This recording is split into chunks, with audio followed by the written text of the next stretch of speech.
Vamos arrancando con la escuela bíblica de esta mañana. Espero que estén todos bien.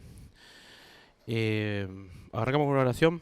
Señor, te damos gracias, Padre, por este tiempo que podemos escuchar tu palabra. Señor, podemos conocerte más, Señor, entender más de tus propósitos, Señor, de tu carácter, de tu amor, de tu misericordia, de tu majestad, de tu gracia, de tu justicia, Señor. Por eso queremos una vez más, con este corazón, Señor, humillado, quebrantado, poder escucharte, Señor, poder entenderte, poder conocerte, Señor, y que podamos ser personas que prediquen el Evangelio a donde estén, Señor. Que no sea una cuestión simplemente de escuchar por tener conocimiento, sino que realmente la palabra, tu palabra, Señor, sea la que nos transforme en una vida conforme a tus propósitos. Te bendecimos y te damos gracias. En el nombre de Jesús. Amén. Bien, como ya saben, estamos en esta serie de teología bíblica en donde estamos viendo cómo Dios se ha revelado en diferentes culturas, diferentes civilizaciones y cómo patrones se han ido repitiendo. Así que hoy nos toca ver por segunda vez, ya hemos dado una vez cuando arrancamos con Génesis 1 y la creación, ¿se acuerdan? Cosmología bíblica. Entonces hemos estado viendo lo que las antiguas civilizaciones pensaban respecto a la creación, respecto a los conceptos que tenían del universo. Y ahora un poco nos toca ver lo mismo. O sea, Sebastián la semana pasada nos estuvo acompañando en meditar Génesis 6, ¿no? Cuando aparecen de pronto los gigantes, aparecen una terminología que por ahí no estamos muy acostumbrados en nuestra cultura a entender, que son los famosos hijos de Dios. Y después, bueno, ya encarando lo que es el diluvio, por qué fue el diluvio y demás. Así que el propósito de esta mañana es que podamos otra vez entrar un poquito más a lo que es le llamamos cosmología, lo que en la antigüedad, los conceptos que tenían en la antigüedad respecto a todo, ¿no? Al universo, el concepto que tenían respecto a la creación, pero ahora vamos a estar viendo también con esa base el concepto que tenían en la antigüedad respecto al diluvio, los ángeles, respecto a los gigantes, qué tan real o qué tan literal son los gigantes en la Biblia. Otro tema que vamos a estar tocando a lo largo de esta mañana. Y es cierto, es necesario entonces que para abordar el texto en Génesis 6 va a ser un poquito más necesario entender un poco más la cultura en aquel tiempo. O sea, cuando la palabra de Dios aparece, cuando las escrituras aparecen, cuando el mensaje de Dios aparece, aparece en un contexto en lo que podríamos llamar el antiguo cercano Oriente. Entonces, no podemos de pronto hacer una contextualización ciega en agarrar las escrituras y decir simplemente lo que nos parece, porque vivimos en otra cultura, vivimos en otro tiempo, hablamos otros idiomas. Entonces va a ser necesario cada tanto, en esta podríamos llamar hermenéutica, ir metiéndonos en el mundo, en el contexto, porque sabemos que tenemos como premisa que la palabra de Dios no fue escrita primariamente para nosotros, sino que fue escrita a otras personas que han recibido un mensaje. Entonces, pero sí sabemos que la Biblia fue escrita a nosotros. Entonces, bueno, vamos arrancando con este ejemplo. Hace muy poquito, o hace un tiempo, había leído un libro que se llama 1810, la otra historia de nuestra revolución fundadora, así se llama el libro, re largo el título.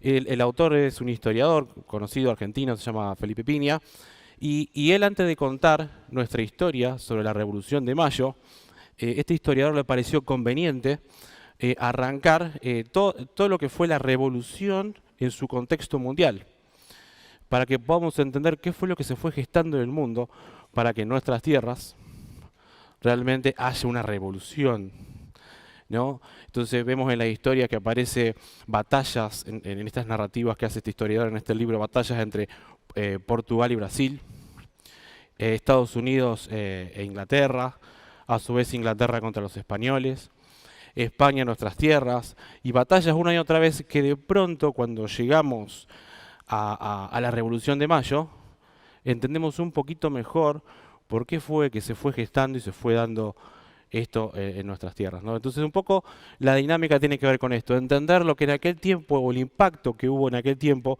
que de pronto Moisés cuente el motivo del diluvio. ¿Por qué? ¿Cuál fue el impacto para aquella antigua civilización en aquel tiempo? Así que vamos a comenzar a explorar un poquito lo que sería la cosmología sumeria, que es en la época y todas las tierras donde se supone que se ha comenzado el mensaje. Ustedes recuerdan que Dios llama a Abraham. ¿En qué región? ¿Dónde estaba Abraham? Ur de los Caldeos, ¿no? ¿Y dónde queda Ur de los Caldeos hoy en día, si tuviéramos que analizar? En Irak. Las más antiguas civilizaciones o los hallazgos arqueológicos más antiguos salen todos de ahí, de Irak. Entonces, imagínense ustedes Dios revelándose a un hombre que venía con todo un bagaje cultural, social, teológico. Imagínense el impacto que habrá generado eso. Entonces, ahora en la placa que sigue, no sé si está saliendo por acá, vemos que en el año 1850 se encuentran en la región de Uruk, o Irak, o Ur, estas tablillas en idioma o del método cuneiforme, donde se encuentran historias, o se encuentran ciertas historias, en este caso la famosa epopeya de Gilgamesh. ¿Alguno escuchó esa palabra? No, no, ninguno. ¿Cómo? Ahí está, dice el pastor que eso estaba emparentado con el diluvio. Evidentemente, ha sido un gran hallazgo que ahora se encuentra en el Museo Británico en Londres, en donde han encontrado ciertas historias muy similares al Génesis. Y, y es como que ha generado un montón de controversias en el mundo actual. Por un lado, teníamos los más escépticos, en donde ellos decían que lo que lo que han hecho las escrituras es copiar historias antiguas. Entonces le quieren como dar de baja a la veracidad escritural. Después está la otra forma de ver este tipo o de analizar esto, que tiene que ver con el hecho de que evidentemente lo que la palabra de Dios o las escrituras podemos llegar a ver, las otras civilizaciones también las estaban viendo, las estaban observando, y ese es un poquito por ahí. En la placa que sigue podemos ver quién es Gilgamesh, que es una epopeya.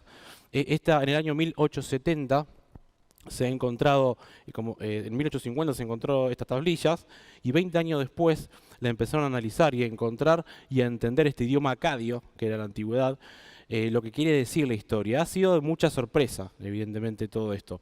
Pero quisiera que veamos esa figura que aparece ahí. Ese es Gilgamesh. ¿Ves? Que según las tablillas encontradas datan del año 2700 a.C. Pero ¿a ustedes les suena raro? ¿Ven algo raro en esa figura? Me gustaría que me ayuden a analizar. ¿Qué pueden ver? Si es que se ve. No se ve tanto, me parece. Bien. Bien. Hay que dice que tiene razón un león. Bien. Parece una serpiente, ¿no?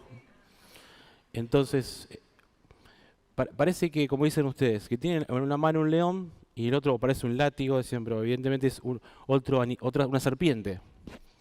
¿Qué puede significar eso para aquella cultura, esa imagen? Un ser muy poderoso, dice Chris. Domina sobre las bestias, buen punto. Y respecto a las proporciones, ¿qué dijimos que tenían en una mano? Un león. Parece un gato, ¿no? Dice. Parece un cachorrito, ¿no? ¿Qué será la imagen que quieren dar a través de esto? Es muy grande con relación al animal. Domina, es más poderoso. Pareciera, ¿no?, que tuviera en una mano un peluche, vino de una juguetería. O sea, la proporción del tamaño de Gilgamesh o Gilgamesh. Evidentemente, según cuentan en las tablillas, Gilgamesh era un semidios. Era hijo de una diosa y de un humano. Entonces eso generó la 3/4 parte de su esencia humana y una parte de Dios. Y es interesante porque, como ustedes observaban, el poder, el dominio sobre la naturaleza, dice la historia que era un cazador, un poderoso cazador. ¿Les suena la palabra poderoso cazador? Nimrod, ¿ven ahí? Ahí ya empezamos a conectar las antiguas civilizaciones, lo que veían las antiguas civilizaciones con los textos bíblicos. Evidentemente era gigante, era grandote, era un poderoso cazador, era un semidios. Fíjense cómo agarra la serpiente con la otra mano como si nada, ¿no? Y lo que para nosotros una serpiente implica. Pero fíjense, vamos a ver un poquito más de esta historia en la segunda placa, en donde vemos que según cuenta la mitología, en la epopeya de Gilgamesh, o poema de Gilgamesh podríamos decir, que los dioses, como es la mitología sumeria, ellos creían que los dioses eran de otro lado, que se llamaban Anunnaki. Los dioses veían que este Gilgamesh era tan poderoso, en algún sentido era tan fuerte, iban contra todo, nadie podía contra él, que ellos crean a un ser medio bestia, dicen, llamado Enkidu.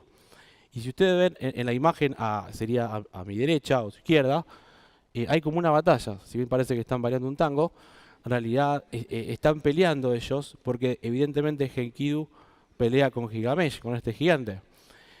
En el medio de la pelea hay ciertas charlas y se amigan. En la imagen, en la otra imagen puede ver como que están ahí, parece arriba, abrazados. O sea que comienza una amistad. En la imagen de abajo, los dioses se enojan porque ellos empiezan los dos juntos, eran tan amigos que empiezan a destruir todo lo que tenían a su alcance. Entonces los dioses se vuelven a enojar y lo matan al amigo. Y ahí comienza una nueva historia romántica. Imaginen ustedes en aquel tiempo, en donde los gigantes eran algo bueno, eran algo valientes de renombre, y de pronto una historia como esta, como que conmueve un poco en aquella cultura. Entonces lo que hace Gilgamesh es comenzar a buscar la eternidad, la vida eterna. Quiere ser eterno y dice la historia que es interesante, que quiere que su nombre permanezca para siempre. En la placa que sigue podemos observar otra epopeya encontrada, un poquito después de la epopeya de Gilgamesh, de un tal Atrahasis. Y ya terminamos con esta parte para que no aburra, simplemente para llegar al punto, en donde este Atrahasis también era un semidios, era un gigante, era un valiente, era un poderoso, y cuenta la historia que él era una persona sabia, una persona que era admirada por su sabiduría, que tenía conexión y comunión con los dioses, que no cualquiera podía hacerlo. ¿Se acuerdan por qué Nimrod quería hacerse un nombre? ¿Por qué Nimrod quería armar el Sigurat, la torre de Babel, y llegar al cielo? ¿No? Comunicarse con Dios y él evidentemente decir, yo puedo tener acceso al cielo. Yo puedo, mírenme a mí. Él quería que su nombre sea perpetuo. Y este, Atrahasis, donde encontramos la epopeya, también vincula con lo mismo, hablaba con los dioses, pero llegó un momento que burló a estos dioses, cuenta la historia, ¿no? Ganando la inmortalidad. Dice así. Bueno, se le considera, bueno, lo tomaba como un semidios también. Era un poder, no dice tal cual así en las escrituras, o al menos no llegué a encontrar, pero sí que era un poderoso, valiente frente a Dios. Así que vayamos a Génesis 6, del 1 al 4 vamos a leer.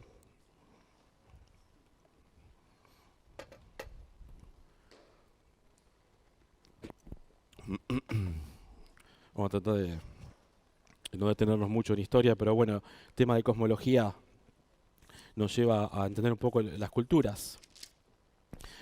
Génesis 6.1, esto ya Seba estuvo leyendo, dice, aconteció que cuando la humanidad comenzó a multiplicarse sobre la faz de la tierra, y les nacieron hijas, los hijos de Dios vieron que las hijas del hombre eran hermosas, y tomaron para sí mujeres de entre todas las que habían escogido. Entonces dijo Jehová, mi espíritu no permanecerá para siempre con el hombre, pues ciertamente él es carne, y sus días serán 120 años. En aquellos días, y también después, los nefilim, o nefileos, estaban en la tierra, pues toda vez que los hijos de Dios se llegaban a las hijas de los humanos, les engendraban hijos. Estos eran los poderosos, que desde la antigüedad fueron varones de renombre. Entonces la pregunta que nos podríamos hacer ahora, porque evidentemente Moisés, cuando cuenta este relato, en el contexto del desierto, ¿no? Del Éxodo, dice que en el final del versículo 4, estos eran los poderosos que desde la antigüedad leímos, fueron varones de renombre. Probablemente tenga que ver con algunos de estos que acabamos de ver, ¿no es cierto? Eran varones de renombre. Entonces cuando estaba el pueblo de Israel, o el pueblo hebreo, podríamos decir, escuchando la historia de Moisés, contando lo que hicieron, o sí, lo que estaban haciendo, el papel que tenían los gigantes, evidentemente, o probablemente ellos se remitían a esto, ¿no? Y preguntarnos, ¿cuáles serán las similitudes que vemos acá de los primeros 4 versículos respecto a la cosmología o lo que vivían ellos en aquel tiempo? ¿Se les ocurre algo? ¿Qué podemos leer? Vayamos al texto.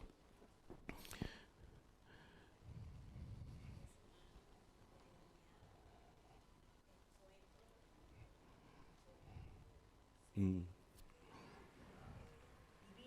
bien,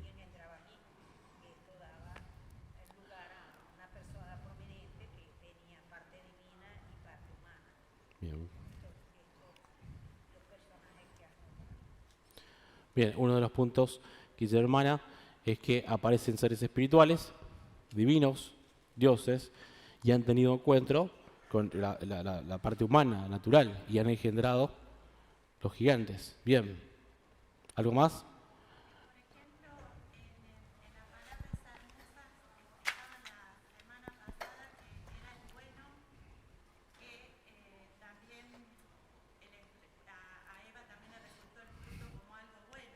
Bien,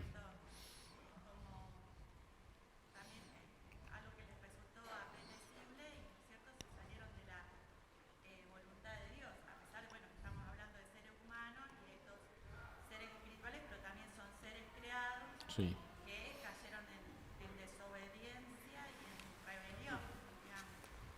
Como dice Cris, evidentemente hubo otra del mismo patrón que vemos en el Génesis. Eva vio que el fruto era bueno, o sea, codició ese fruto, vio lo bueno que vio Eva, no era lo bueno que vio Dios. Acá vemos lo mismo, ¿no? Dice Cris, los ángeles vieron que las mujeres eran buenas para ellos y tomaron las mujeres para sí, ¿no? El mismo patrón. ¿Ven algo más?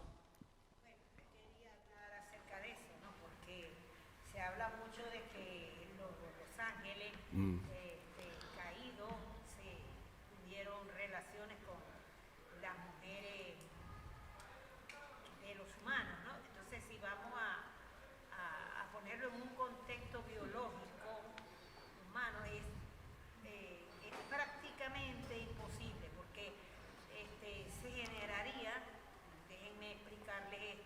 mm, mm, sí,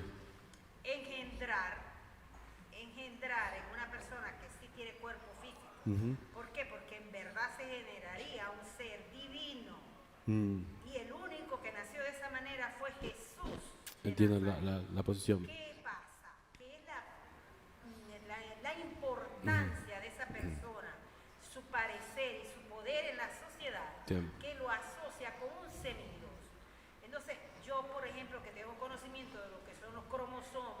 bien,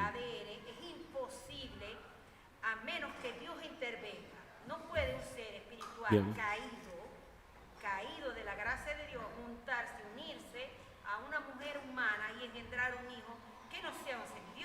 tal cual. Bueno, eso es lo que pensábamos. Bien. Vamos a ver las dos interpretaciones que la hermana está diciendo y asumiendo. Hay una interpretación que se llama la setista, en la que los hijos de Dios, que vemos acá, pasamos a la plaga que sigue, vamos a estar hablando de eso, justamente. ¿Qué son esta palabra hijos de Dios? ¿Qué significa hijos de Dios?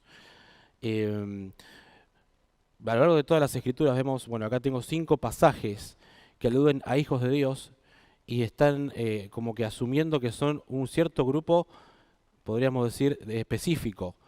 Salmos 29, no leo de ahí, sé que leo acá, del 1 al 2, dice, tributad a Jehová, oh Dios, Bet Elohim, es la palabra en hebreo, oh hijos de los poderosos, dad a Jehová la gloria y el poder, dad a Jehová la gloria debida a su nombre, adorar a Jehová la hermosura de la santidad. Ahí podemos dejar que será lo que está queriendo decir el salmista con hijos de los poderosos.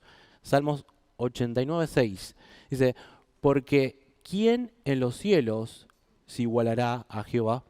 ¿Quién será semejante a Jehová entre los Bet Elohim, podríamos decir, o hijos de los potentados? En esta versión de los 60. ¿Qué entienden ahí ustedes? ¿Quién en los cielos igualará a Jehová? ¿Quién será semejante a Jehová entre los hijos de los potentados? Si tuviéramos que ver el salmista, ¿en qué parte del universo se está refiriendo o aludiendo? Recuerdan que en el antiguo cercano oriente se veían tres, cielo, tierra y bajo la tierra, ¿se acuerdan? Bueno, ¿en qué sector está hablando acá el salmista? Según dice el Salmo 89, en los cielos. Entonces, dice, ¿quién en los cielos igualará a Jehová? ¿Qué está queriendo decir? Que no hay ningún ángel, ningún ser, nadie tan poderoso como es Dios, dice el salmista, ¿no? Dice, ¿quién será semejante a Jehová entre los hijos de los potentados, ¿no? Y bueno, Job 1.6 dice, un día vinieron a presentarse delante de Jehová los hijos de Dios, entre los cuales vino también Satanás. Ve la misma idea, hijos de Dios, pareciera, ¿no? Pareciera que estuviera refiriéndose a los ángeles o a los seres creados por Dios.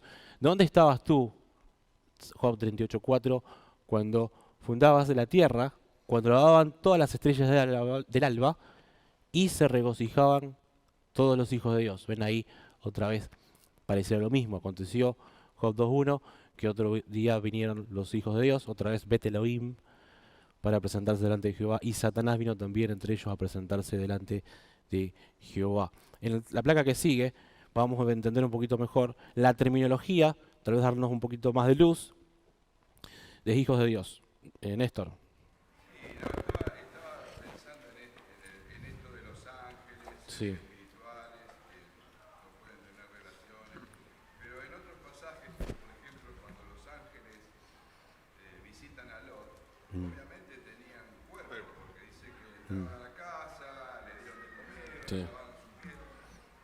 No sabemos Sí. cómo Dios, porque nuestra mente es infinitamente pequeña, Sí. ante el conocimiento de Dios, cómo se dio realmente esa situación.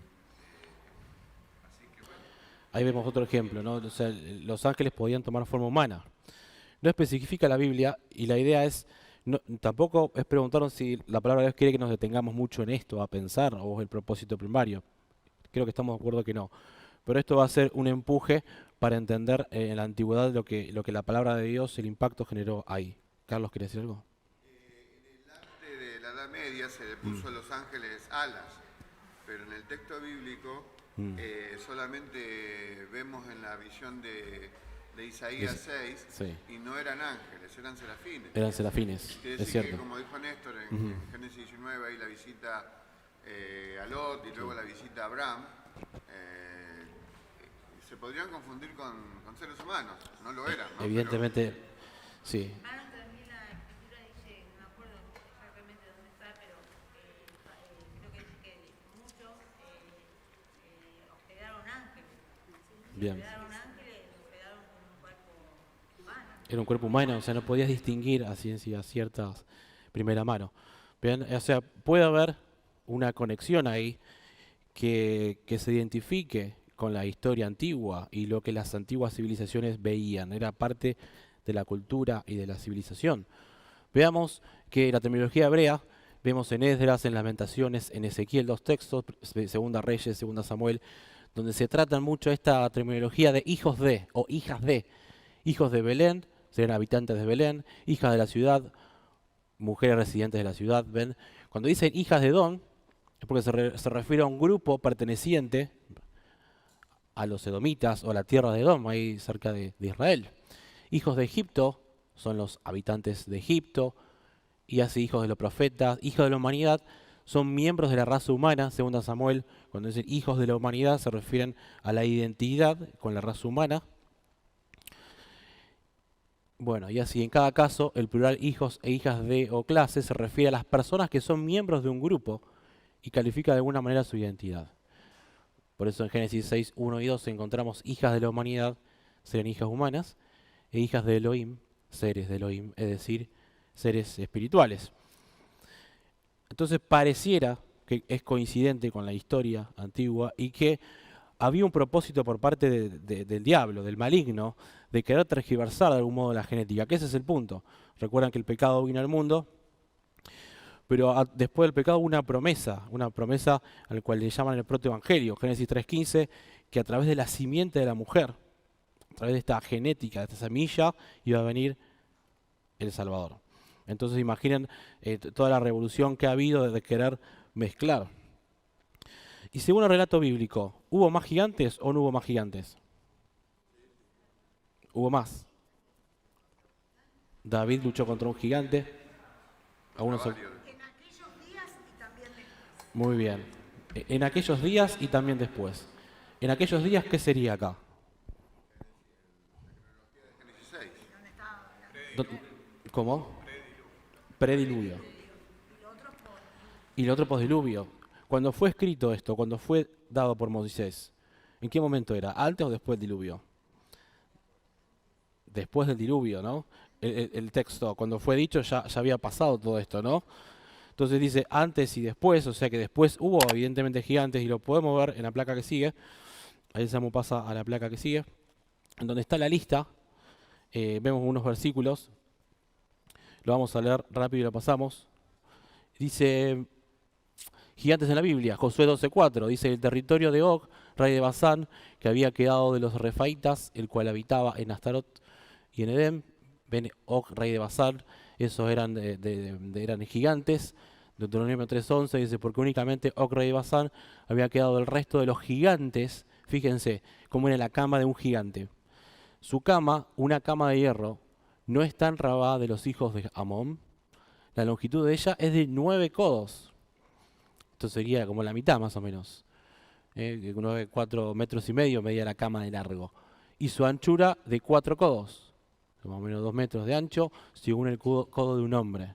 Ven ahí el tamaño de donde dormían. Si eran gigantes, evidentemente tenían un lugar grande para descansar.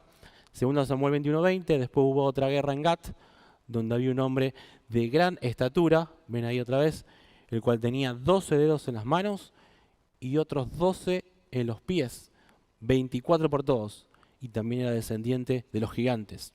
Números 13:33, y en todo el pueblo que vimos, en medio de ellas son hombres de grande estatura. Ahí estaban viendo la tierra prometida, ¿no es cierto? Fueron 2 mensajeros a ver qué había en la tierra prometida y encontraron esto. También vimos allí gigantes, hijos de Anac, raza de los gigantes, y éramos nosotros, a nuestro parecer, como langostas, dice acá, y así les parecíamos a ellos. Deuteronomio 9:1 y 2, oye Israel, tú vas hoy a pasar el Jordán para entrar a desposeer a naciones más numerosas y más poderosas que tú, ciudades grandes y amuralladas hasta el cielo, ven acá la hiperbolidad de demostrar que eran gigantes, un pueblo grande y alto, hijo de los anaseos, de los cuales tienen su conocimiento. Y has oído decir, ¿quién se sostendrá delante de los hijos de Anac? O sea, evidentemente había mucho miedo, eran poderosos, genéticamente tenían malformaciones, al parecer. Al parecer, ¿no? Al parecer. Hubo una mutación genética. Bien, leamos del 5 al 8, a ver qué dice el texto, y preguntarnos si según la palabra de Dios, los gigantes fueron seres de renombre o varones de renombre, porque evidentemente según la historia que vimos en la antigua civilización, ellos veían como que los gigantes eran seres o humanos a imitar.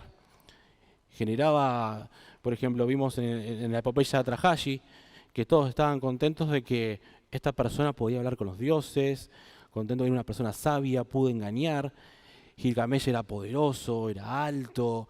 Entonces fíjense la cosmología en aquel tiempo, que tal vez no es muy distinta a la de hoy, en donde tal vez vemos superhéroes, ¿no es cierto? Hoy en día, tal, qué bueno, que me gustaría ser como Superman, como el Hombre Araña, como tal, como el otro, y nos causa, según la historia, muchos de los superhéroes, tal vez ustedes entiendan un poco mejor, fueron después de la Segunda Guerra Mundial, como que el fuerte de los superhéroes, donde parecían que los héroes generaban, como diciendo, bueno, hay un futuro, generaban fuerzas, ganas.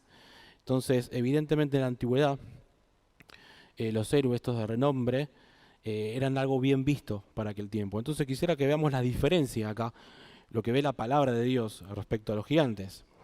En aquellos días, versículo 5, vio entonces Jehová que la maldad del hombre se había multiplicado en la tierra y que toda forma de pensamiento de su corazón era solamente el mal continuamente. Y Jehová sintió pesar de haber hecho al ser humano en la tierra y se entristeció en su corazón. Y dijo Jehová, borraré de la faz de la tierra a los seres que he creado, desde el humano hasta la bestia, el reptil y las aves de los cielos, pues me pesa haberlos hecho. Pero no he hallado gracia ante los ojos de Jehová. Hasta ahí la lectura. ¿Qué pueden ver entonces? ¿Qué influencia tuvieron estos gigantes, podríamos decir, según la palabra de Dios? ¿Alguno se anima? Mala, inclinados al mal. ¿Qué más?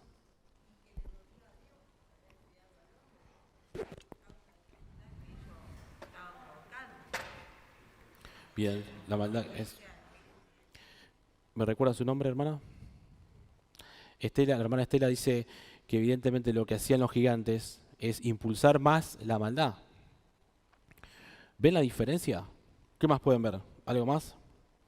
¿Cómo estaban los seres humanos en aquel tiempo? Dice.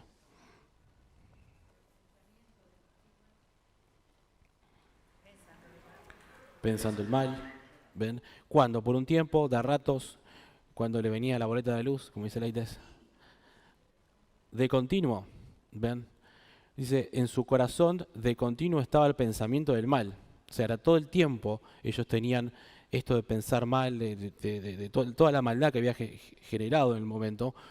Pero es interesante esta observación, que pareciera que estos gigantes impulsaron a eso, como decía la hermana Estela recién, ¿no?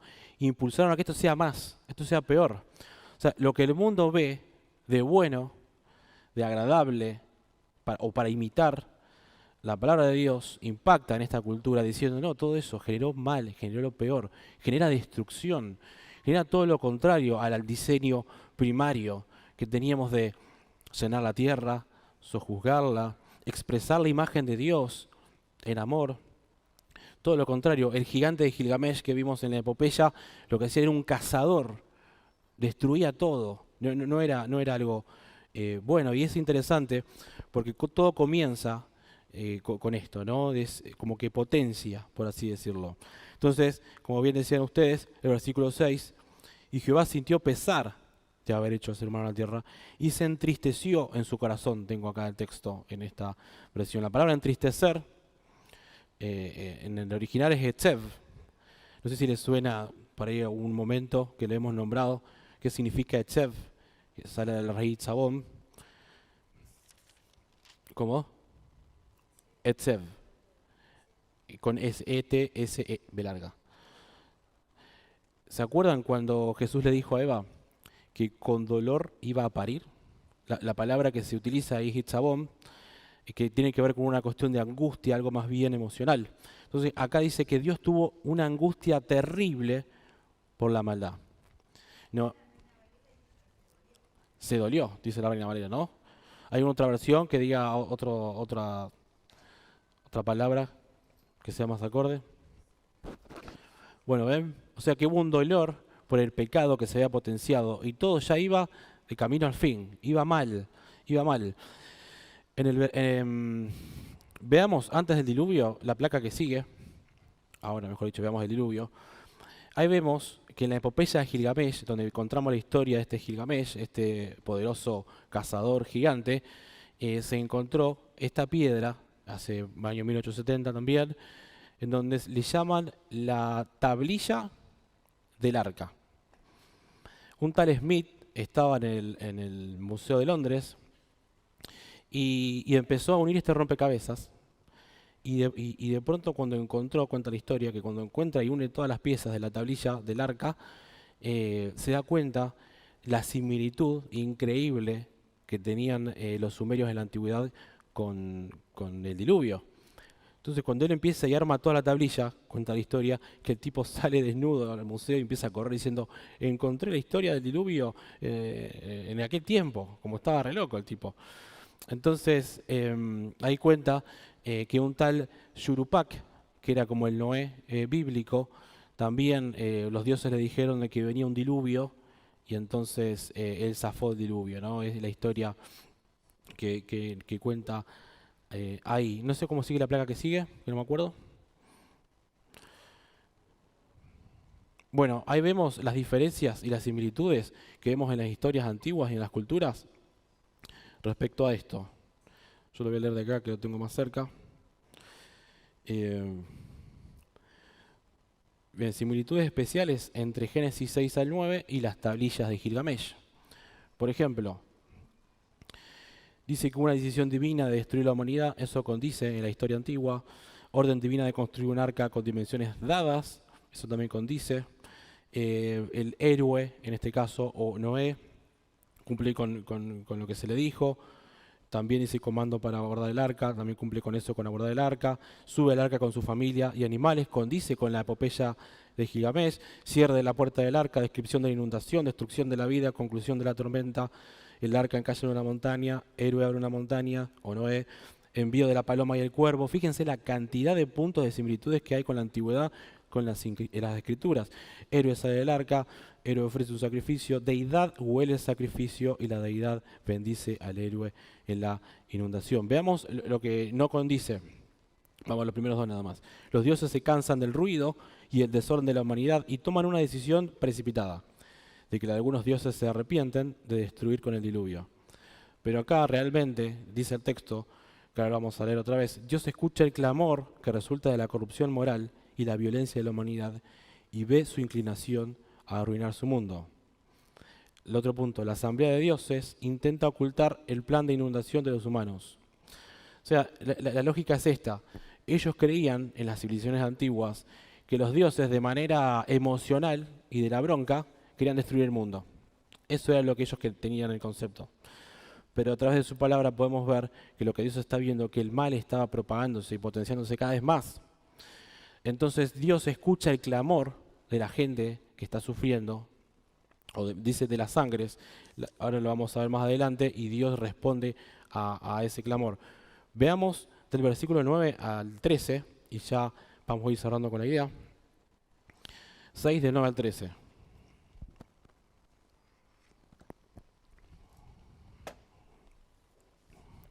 Estos son los descendientes de Noé. Noé, varón justo, fue sin defecto en sus generaciones, y Noé caminaba con Dios. ¿Qué podemos ver de esto? Que tal vez nos haga recordar a otra historia antigua. A Lot, a Enoch, bien. A Job, ¿te has acordado de Job? ¿Por qué, hermana? Bien, tenía un perfil. Bien, aludé con Job. Bueno, bien, ¿qué otra cosa más? Dijeron por ahí. Enoch. ¿Qué pasó con Enoch? Bien.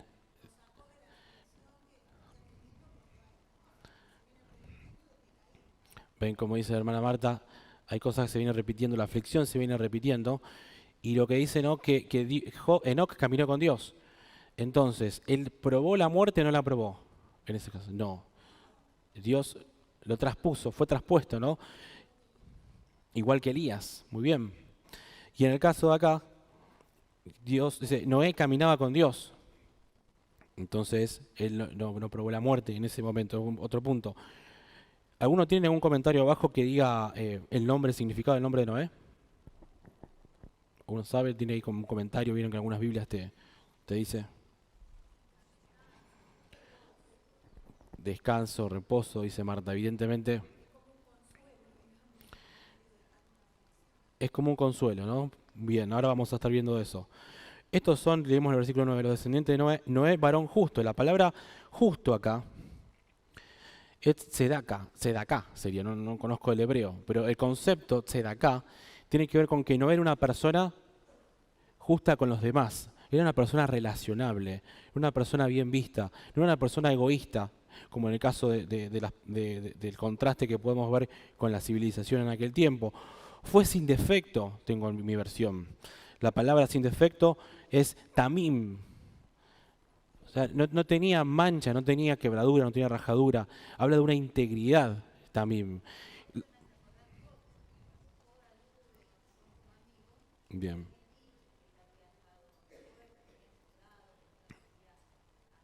Sí. Bien, bien. Ya que habló de Job, ¿Job era una persona justa, recta? ¿Sí o no? Puede ser tema de debate, ¿no? Porque estaba enojado con Dios, no podía creer el obrar de Dios. Noé, ¿era una persona justa realmente o no era justa? ¿Qué piensan?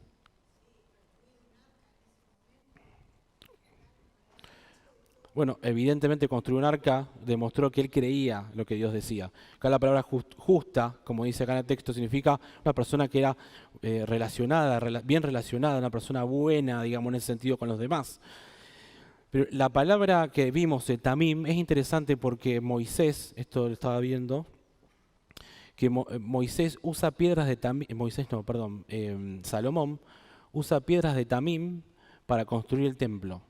Son piedras que no tienen rajaduras. Entonces, acá está hablando como una integridad frente a Dios. También se usa también, por ejemplo, para los sacrificios en el templo, que vamos a estar viendo mucho la semana que viene con Martín. Un cordero tamim era un cordero sin mancha y sin defecto. Entonces vemos acá lo que Dios ve bueno, a diferencia de lo que la humanidad ve de bueno. ¿Ven la distinción, el contraste? O sea, Dios te está diciendo, esta persona es buena con los demás, tiene buena relación. Esta persona, Noé, al menos hasta ahí, porque Noé después aparece borracho. Yo creo que evidentemente ninguna persona, ustedes saben muy bien que ningún ser humano acá en la Biblia se puede considerar como justa, como buena, hasta que llegue el justo, ¿no? No hay ni uno justo, ¿no? Como dice la palabra. Hasta Cristo, hasta que venga la semilla, la simiente, ese es el único justo.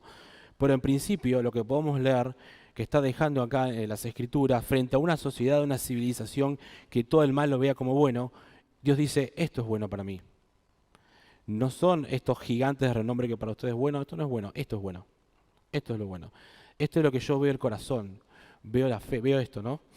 Entonces, dice, fue sin defecto, fue tamim, ¿no? Esta idea en sus generaciones. No hubo genes ahí mezclados. Noé caminaba con Dios, versículo 10, y engendró Noé 3 hijos, Cam y Jafet, y se corrompió la tierra en presencia de Dios, y se llenó la tierra de violencia. O sea que vemos que se sigue potenciando la maldad, sigue siendo cada vez peor, y ya vamos terminando, versículo 12 y 13 vamos a leer. Y vio Dios la tierra, y aquí estaba corrompida, porque toda carne había corrompido su camino sobre la tierra, o sea, todos los seres humanos. Y dijo Dios a Noé, el fin de toda carne viene ante mí. Y esto es interesante, porque acá en el hebreo usa la misma palabra que se usa con Caín y Abel, en el capítulo 4, versículo 10, donde Dios le dice a Caín, ¿qué has hecho? La voz de la sangre de tu hermano clama a mí desde la tierra. ¿No? Esta idea de que Dios puede ver, observar que hubo un asesinato, hubo algo injusto ahí. Entonces, dice Dios acá en el versículo 13, el fin de toda carne viene ante mí, esta idea de que veo la maldad, veo la justicia, veo la injusticia en este caso. Y Dios está respondiendo a un mundo que obra injustamente. Entonces, la perspectiva, si bien vimos en la cosmología antigua, era de que los dioses de manera emocional querían destruir todo. En el caso de Gilgamesh era convertirlos otra vez en tierra, en barro, en la epopeya de Gilgamesh. Y en el caso de la epopeya de Atrahashi, era que los mataba a todos. Entonces cuentan las historias antiguas, las civilizaciones, que Dios era un Dios cruel, que Dios era un Dios castigador, que Dios quería simplemente eliminar porque de manera emocional tenía bronca y Dios para con el ser humano. Pero vemos en la narrativa bíblica que este Dios no es un Dios cruel ni castigador, sino que Dios es un Dios justo, amoroso, misericordioso, que mientras los demás ven el diluvio de esta manera, Dios muestra que Él una y otra vez viene con su gracia, su misericordia, a querer darle una oportunidad a que vuelvan a Él. Por eso el tema del arca. Lo mismo podríamos decir de los gigantes. Cuando el mundo entiende que estos gigantes son varones de renombre, la palabra de Dios muestra que es todo lo contrario. Que el único nombre a ser exaltado es el nombre de Dios. O sea, no hay otro nombre sobre todo el nombre. Amén. ¿Terminamos? Oramos. Sí.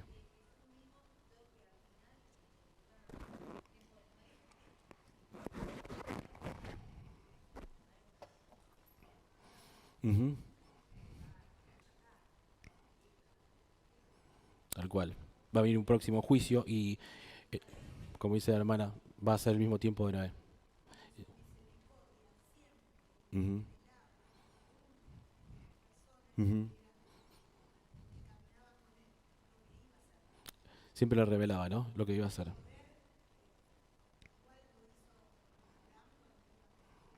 ¿Con qué propósito Dios se revelaba? Para aquellos que comunicaran a las naciones, tal cual, ¿no? Ese es el propósito de nosotros, comunicar para arrepentimiento de nuestros pecados. Muy bien, gracias. Oramos. Señor, te damos gracias, Padre, porque en vos tenemos la oportunidad, Señor, de volver a vos, Señor, a pesar de nuestro corazón, a pesar de lo que el mundo nos ofrece. Sabemos, Señor, que en vos encontramos la plena satisfacción de poder exaltar tu nombre por sobre todos los nombres, Padre. Te bendecimos y te damos gracias. En el nombre de Jesús. Amén.